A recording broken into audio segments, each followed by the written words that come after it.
Olá, jovens, boa tarde. Como é que vocês estão? Vocês se lembram de mim? Eu sou o Wagner, marido da irmã Nalva, pai da Aninha, tudo bem? Hoje nós vamos falar do quarto mandamento. Nós lembrarmos-nos do dia de sábado e o santificar. Vocês se recordam que nós já vimos nas aulas anteriores 3 mandamentos, né? Dos 10 que vocês vão verificar ao longo do tempo. Esses 3 primeiros mandamentos que vocês viram, todos eles dizem respeito a Deus. Vamos ver se a gente recorda? O primeiro deles está lá em Êxodo 20, versículo 3. Não terás outros deuses diante de mim.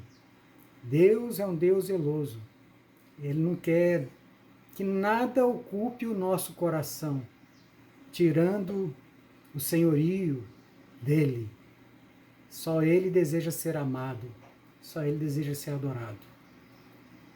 O segundo mandamento diz assim: não farás para ti imagem de escultura, nem semelhança alguma do que há em cima nos céus, nem embaixo na terra, nem nas águas debaixo da terra. Ou seja, o Senhor, ele não tolera que nós façamos qualquer imagem de escultura, seja de madeira, de bronze, de ouro, porque, na verdade, ele quer ser lembrado de uma maneira espiritual. Deus é espírito, a Bíblia diz. Importa que os seus adoradores o adorem em espírito e em realidade. O terceiro mandamento diz respeito ao nome do Senhor, que se confunde com a própria pessoa do nosso Deus triuno. O terceiro mandamento, portanto, diz: não tomarás o nome do Senhor teu Deus em vão, porque o Senhor não terá por inocente que tomar o seu nome em vão. E vocês já viram que invocar o nome do Senhor não é, de maneira alguma, tomar o nome do Senhor em vão. Quando você invoca do mais profundo do seu ser, ó Senhor Jesus, ainda que repetidas vezes, se você estiver no Espírito, com sinceridade de coração, isso não é tomar o nome de Deus em vão, é você desfrutar da pessoa do Senhor. Bem, então chegamos ao quarto mandamento, por meio do qual nós somos ordenados a lembrarmos-nos do sábado e de o guardar. Precisamos lembrar do sábado, guardá-lo, veremos também que nós devemos santificá-lo. Esse quarto mandamento está no versículo 8 de Êxodo capítulo 20, principalmente no versículo 8 e no versículo 11. Eu vou ler esses 2 versículos, tá? Lembra-te do dia de sábado para o santificar. No versículo 11, porque em 6 dias fez o Senhor os céus e a terra, o mar e tudo que neles há, e ao 7º dia descansou. Por isso o Senhor abençoou o dia de sábado e o santificou.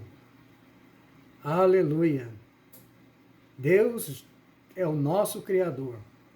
Deus criou o universo e tudo que existe na Terra. E como obra principal da criação, Deus criou o homem. E dentro do homem, um espírito nele.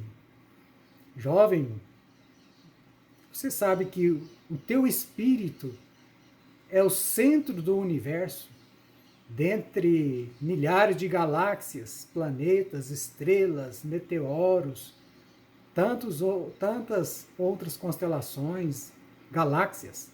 O teu espírito é o item fundamental da criação. Deus criou o homem e colocou o espírito do homem dentro dele. E o nosso espírito, criado por Deus, é para o conter, para ser cheio da vida e da natureza divina. Ó Senhor Jesus! Então, jovem, nós não devemos viver preocupadamente, ansiosos, trabalhando desesperadamente, especialmente quando vocês se tornarem adultos, né? Para procurar ganhar o pão de cada dia, a sua subsistência. O Senhor sabe do que necessitamos. Nós não precisamos morrer de trabalhar para isso. Né? Nós precisamos confiar no Senhor como nosso provedor. Aquele de quem tudo provém do Senhor. Tudo de que necessitamos, Deus nos dá. Então nós devemos ser gratos a Ele, jovem, por nos ter criado a sua imagem conforme a sua semelhança. Nós somos criados de maneira diferente de todo o resto da criação. Vocês sabiam que o cachorro tem alma? Sim, ele tem alma. Ele se entristece, ele se alegra, ele gosta de brincar. Nós temos 2 cachorros aqui em casa e a gente fica reparando isso. Quando nós saímos para viajar, eles ficam muito deprimidos, ficam muito tristes. Entretanto, nenhum ser da criação tem espírito. Somente o homem. Você, jovem, tem um espírito. Você tem um corpo, uma alma e um espírito. Você foi criado à imagem e à semelhança de Deus com o propósito de contê-lo e expressá-lo e representá-lo. Deus deseja ser visto por meio de nós. Quando você guarda o sábado em realidade, quando você o santifica, esse dia especial, que na verdade nós veremos depois que são todos os dias, né? Quando o Senhor é a realidade do seu dia, do seu descanso, você está guardando o sábado em realidade. E aí as pessoas percebem que você é um jovem diferente. Você anda com pessoas diferentes. Você não é como o mundo é. Você não segue a correnteza do mundo. Quantas pessoas mundanas, seus amigos estão fazendo isso ou aquilo, você está aos pés do Senhor, você está junto com sua família, buscando a Deus, desfrutando do Senhor. Então, Deus descansou ao 7º dia, depois de ter feito todas as coisas, né, os céus, a terra, os animais, os vegetais, o mar, os peixes, as aves, e por fim, quando Deus criou o homem, ele disse, e viu Deus que era bom. Então Deus se alegrou sobremaneira ao criar o homem. Ó Senhor Jesus! Então, ao 7º dia, ele descansou, não porque ele estivesse cansado, Deus não se cansa, né? Ele é Deus, o Todo-Poderoso, mas ele descansou porque ele havia concluído a sua obra de criação ou de recriação. E também pelo fato de Deus ter criado o homem, um complemento para si mesmo. Aleluia! Então, jovem, no Velho Testamento, guardar o sábado significava o quê? Significava não fazer trabalho algum.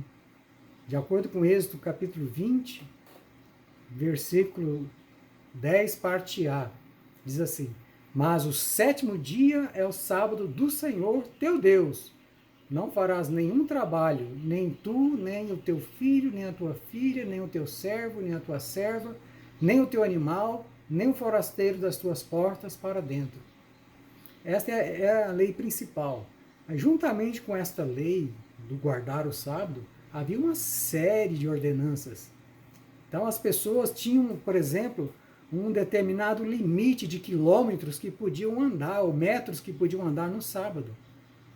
Se você tiver que visitar um amigo seu, um vizinho, um parente, que morasse além dessa distância, você não poderia visitá-lo.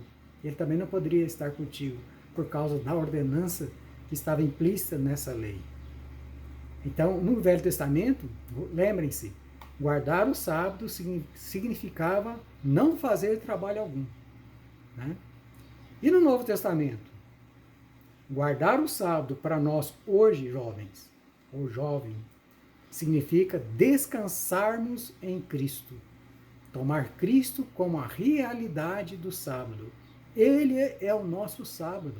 Somente podemos descansar em Cristo. Certa vez, os discípulos estavam andando com o Senhor pelas plantações, por uma seara, por uma roça, né, como se fala. Não, a Bíblia não diz qual era o produto, se era trigo, se era cevada, se era milho.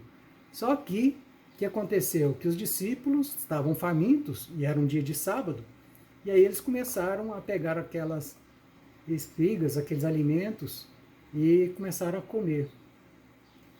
Os fariseus, vendo isso, disseram para Jesus: eis que os teus discípulos fazem o que não é lícito fazer em dia de sábado.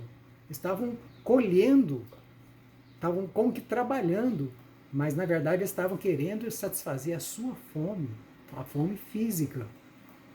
E aí o Senhor Jesus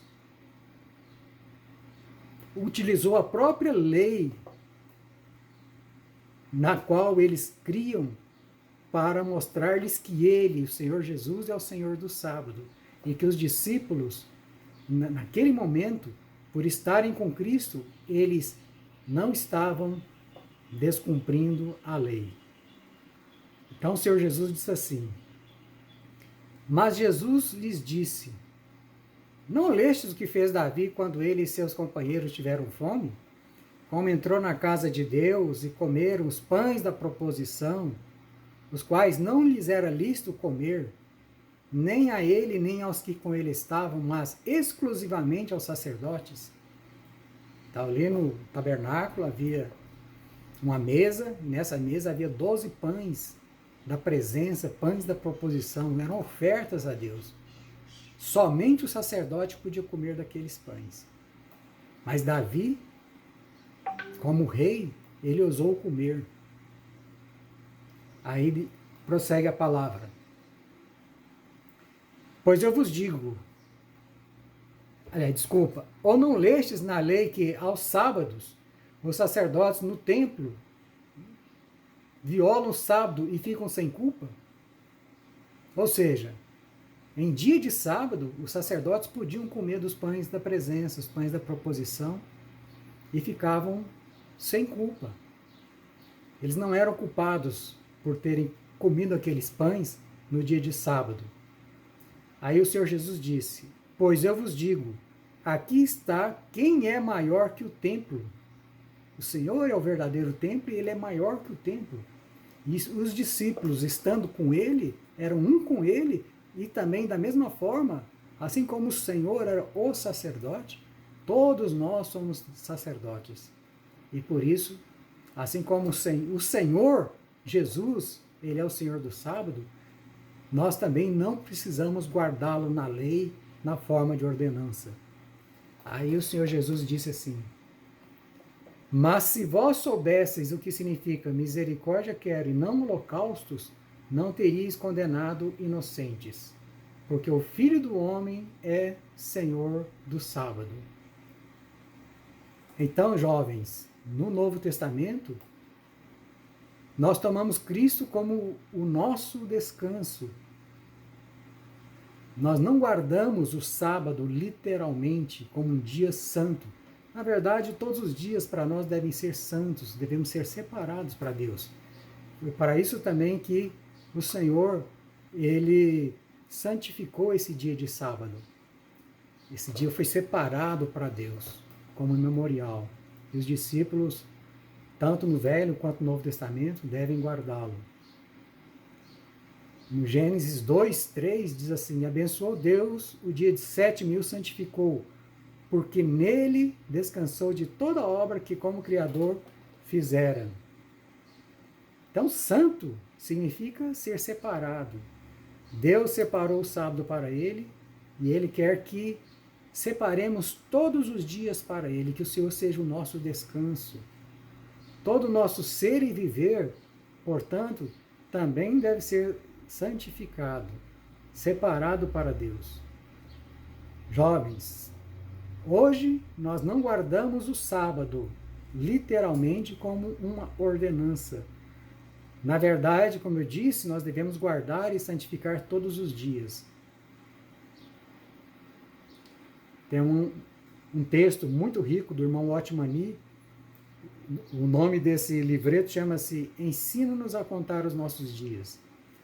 Que todos os nossos dias sejam guardados e santificados e, portanto, sejam contados para o Senhor. Então, jovens, Se há um dia especial para nós, que deve ser guardado, ainda que talvez literalmente, este é o domingo. Por quê? O primeiro dia da semana. Pois neste dia, no domingo, nós celebramos a morte e ressurreição do Senhor, razão pela qual, crendo e o recebendo, nós temos o verdadeiro descanso. Por isso que o Senhor diz assim, olha, lá em Mateus 11, 28 a 30, eu vou ler esses versículos para encerrar. O Senhor Jesus disse, o Senhor do sábado, o descanso real e genuíno e verdadeiro. Vinde a mim, todos que estáis cansados e sobrecarregados, e eu vos aliviarei. Tomai sobre vós o meu jugo e aprendei de mim, porque sou manso e humilde de coração, e achareis descanso para a vossa alma, porque o meu jugo é suave e o meu fardo é leve. Mateus 11, 28 a 30. Deus vos abençoe, jovens. Vocês possam prosseguir caminhando com o Senhor, confiando nele, reconhecendo-o como o único Senhor, Criador de todas as coisas, de quem provém todas as necessidades do homem. Tudo o Senhor nos fornece para a nossa alegria, para a nossa satisfação. E, portanto, diante dessa benevolência do Senhor, nós devemos reservarmos o nosso ser para Ele. Devemos nos santificar e ter um viver grato para com o Senhor, santificando o seu nome, procurando desfrutá-lo, descansando nele. Esta é a realidade, este é o verdadeiro significado do sábado. Deus vos abençoe. Como é bom sabermos que a gente tem um descanso, né? E que o Senhor é o nosso descanso. Essa semana o versículo para vocês memorizarem, ele está aqui em Mateus, capítulo 11, versículos 28 até o versículo 30. Olha o que fala aqui. Vinde a mim todos os que estáis cansados e sobrecarregados, e eu vos darei descanso. Isso é Jesus falando. Tomai sobre vós o meu jugo e aprendei de mim, porque sou manso e humilde de coração, e achareis descanso para as vossas almas, pois o meu jugo é suave e o meu fardo é leve. Perguntem aí para os pais de vocês o que é o jugo, que ele vai explicar para vocês direitinho, tá bom? Um beijo, queridos. Vinde a mim, todos os que estáis cansados. Vinde a mim, todos sobrecarregados. Vinde a mim e eu vos darei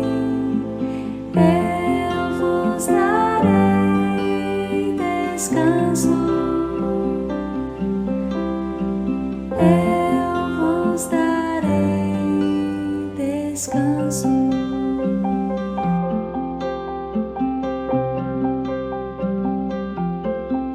Vinde a mim, todos os que estáis cansados. Vinde a mim, todos sobrecarregados. Vinde a mim e eu vos darei